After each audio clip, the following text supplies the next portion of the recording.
গাজীপুরের শ্রীপুরে হিল্লা বিয়ের ফতোয়া জানতে আসলে 2 ঘন্টার চুক্তিতে নিজেই বিয়ে করেন একটি মাদ্রাসার মুহতামিম ইসমত আলী আশিকি।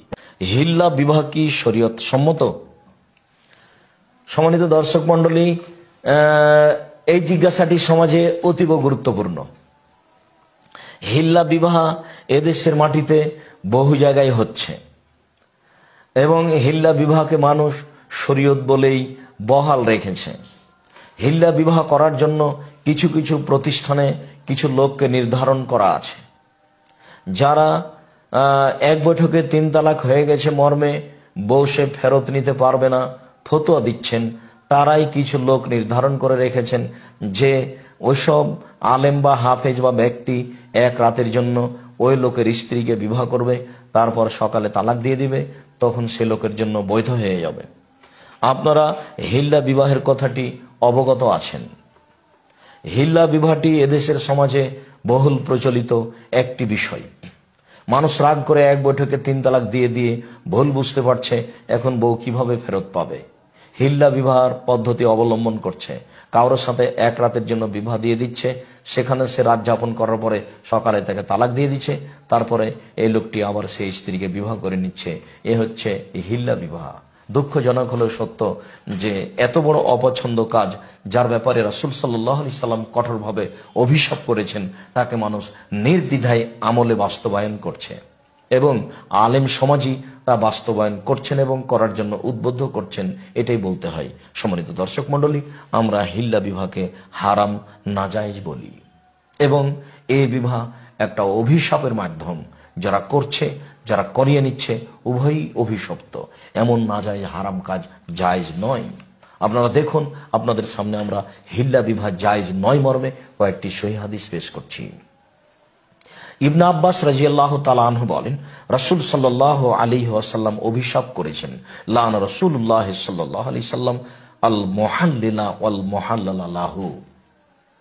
যে ব্যক্তি স্ত্রীকে হালাল করে আর যার জন্য হালাল করা হয়, উভয়ই অভিশপ্ত। যে ব্যক্তি তার বউকে এক বৈঠকে 3 তালাক দিয়ে দিয়েছে, এখন ইমাম সাহেব বলেছেন, মুফতি সাহেব বলেছেন যে বউকে আর নেওয়া যাবে না, তবে হিল্লা বিবাহের মাধ্যমে নেওয়া যাবে। তো যে ব্যক্তি এই বউকে হালাল করলো সে হলো মুহাল্লিল, আর যার জন্য হালাল করা হলো, অর্থাৎ যার বউ ছিল তার জন্য হালাল করা হলো, তাকে বলা হয়েছে মুহাল্লাল্লাহু। সম্মানিত দর্শক মণ্ডলী, অত্র হাদিসে উভয়ই এর প্রতি রাসূল সাল্লাল্লাহু আলাইহি ওয়াসাল্লাম অভিশাপ করেছেন মর্মে হিল্লা বিবাহ জায়েজ নয়।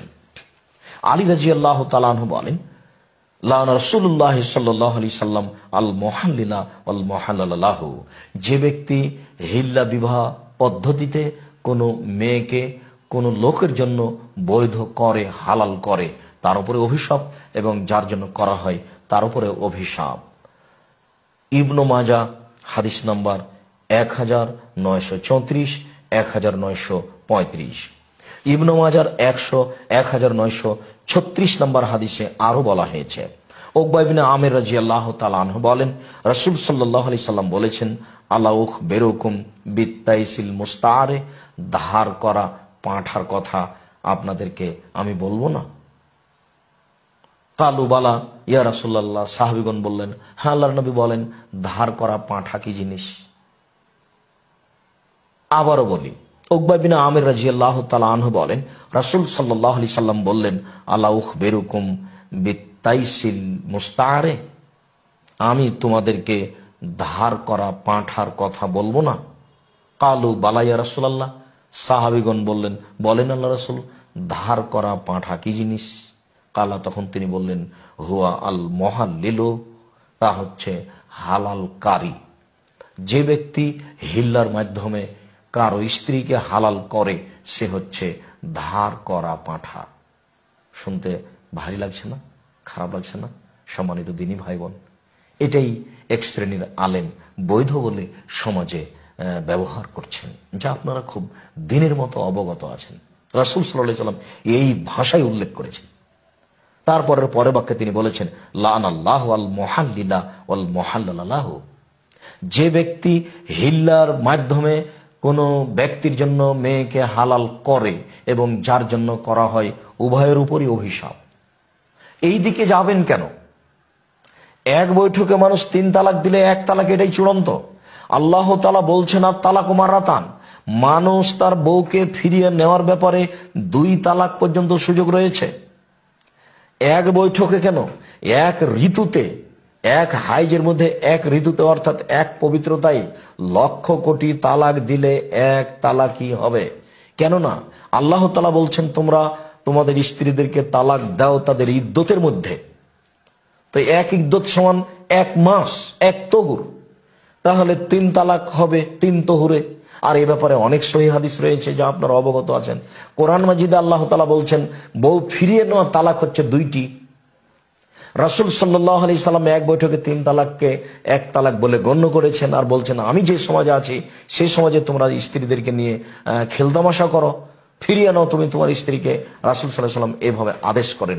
সেইখানে ধার করা পাঁঠার মাধ্যমে বউকে আরেকজনের সাথে বিবাহ দিয়ে এইভাবে 1 রাত পরে ফিরিয়ে নিয়ে বিবাহ করতে হবে, এ আবার কেমন নোংরা হিসাব, যা রাসূল সাল্লাল্লাহু আলাইহি সাল্লাম কঠোরভাবে কঠিনভাবে নাকচ করেছেন এবং তার ভাষা এইভাবে ব্যবহার করেছেন। মর্মে সকল দিনী ভাই বোনকে আমরা অনুরোধ জানাচ্ছি আপনারা হিল্লা বিবাহ থেকে বেঁচে থাকার চেষ্টা করুন। আর যেসব দিনী ভাইরা এইসব ফতোয়া দিয়ে মানুষকে এসব বেকায়দায় ফেলছে তাদেরকে আমরা অনুরোধ জানাই যে এটার প্রয়োজন নাই, আপনি এদিকে আসছেন কেন? এক বৈঠকে 3 তালাক বলে 3 তালাক হয়ে যাবে, এক বৈঠকে 1 তালাক, এক বৈঠকে 1 কোটি 1 লক্ষ কয়েক কোটি তালাক দিলে 1 তালাকই হবে, এটাই চূড়ান্ত। আমরা সমাজের দিন রাত কথায় বলে আসছি এবং কোরআন মাজিদের আয়াত এটাই বলে, সহিহ হাদিস এটাই বলে। মর্মে সকল দিন ভাইকে আমরা অনুরোধ জানাচ্ছি আপনি কোনো কারণবশত যদি এক বৈঠকে বউকে 3 তালাক দিয়ে দেন তাহলে এটা 1 তালাক বলে গণ্য হবে। আপনি 90 দিনের মধ্যে সেই স্ত্রী ফিরিয়ে নিতে পারেন। 90 দিন পার হয়ে গেলে তাকে বিবাহের মাধ্যমে ফিরিয়ে নিতে হবে।